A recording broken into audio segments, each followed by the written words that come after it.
Welcome back. હવે નજર કરીશું આગળના સમાચાર પર.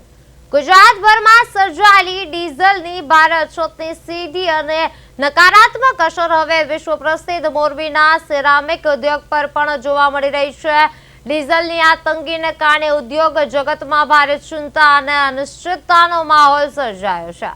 મોરબી સિરામિક એસોસિએશનના પ્રમુખ મનોજ એરવાડિયાએ આ અંગે ઊંડી ચિંતા વ્યક્ત કરતા જણાવ્યું કે જો આ અછત આગામી દિવસોમાં પણ યથાવત રહેશે તો સિરામિક ક્ષેત્રના ઉત્પાદન, ટ્રાન્સપોર્ટેશન અને લાખો લોકોની રોજગારી પર તેની સીધી અને માઠી અસર પડી શકે છે.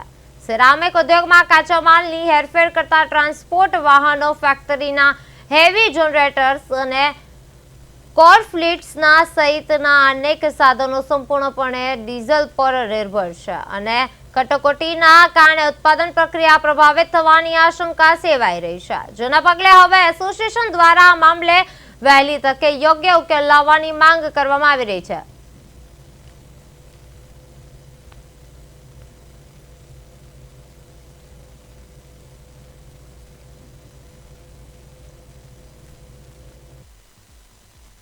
છેલ્લા 4-5 દિવસથી જે ડીઝલની અછત જે ઊભી થઈ છે એને લઈને મોરબી સિરામિક ઇન્ડસ્ટ્રીને બહુ મોટી મુસીબતનો સામનો કરવો પડી રહ્યો છે. કેમ કે અમારું જે પ્રોડક્શન છે એ કન્ટિન્યુઅસ પ્રોડક્શન છે.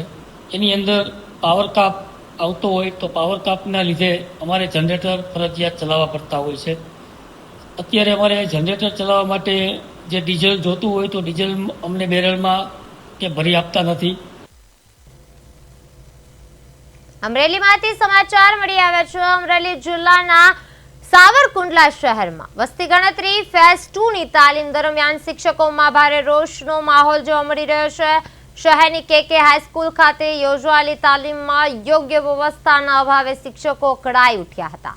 તાલીમ દરમિયાન હાડીડા ગામની શિક્ષકા ગીતાબેનની તબિયત લથડતા મામલો વધુ ગંભીર બન્યો હતો. ઘટનાને લઈને હાજર શિક્ષકોમાં રોષની લાગણી વ્યાપી ગઈ હતી. બીજી તરફ આપણે જોવા જઈએ તો અમરેલી જિલ્લાના અન્ય તાલુકાઓમાં પણ તાલીમનો સમય સવારનો રાખવામાં આવ્યો હોવા છતાં સાવરકુંડલામાં બપોરના સમયે તાલીમ રાખતા પણ શિક્ષકોમાં અસંતોષ જોવા મળી રહ્યો હતો. શિક્ષકો દ્વારા અનેકવાર લેખિત અને મૌખિક રજૂઆતો કરવામાં આવી હોવા છતાં તંત્ર દ્વારા કોઈ પણ યોગ્ય પ્રતિસાદ ન મળતા શિક્ષકોમાં નારાજગી વધી રહી છે.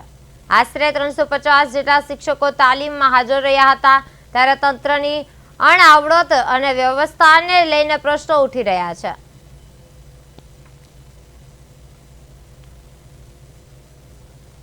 આજ રોજ વસ્તી ગણતરી તાલીમ અંતર્ગત તાલીમ શરૂ થઈ હતી. ત્યારબાદ જમવામાં અને થોડાક હવા ઉજાસના પ્રશ્નોને કારણે શિક્ષકો દ્વારા ફોન કરી બોલવામાં આવેલ, જેમાં એક બેન થોડાક બેભાન જેવા થઈ ગયેલા હતા. તાપમાન ઊંચું હોવાથી જમવામાં થોડીક અવ્યવસ્થા હતી.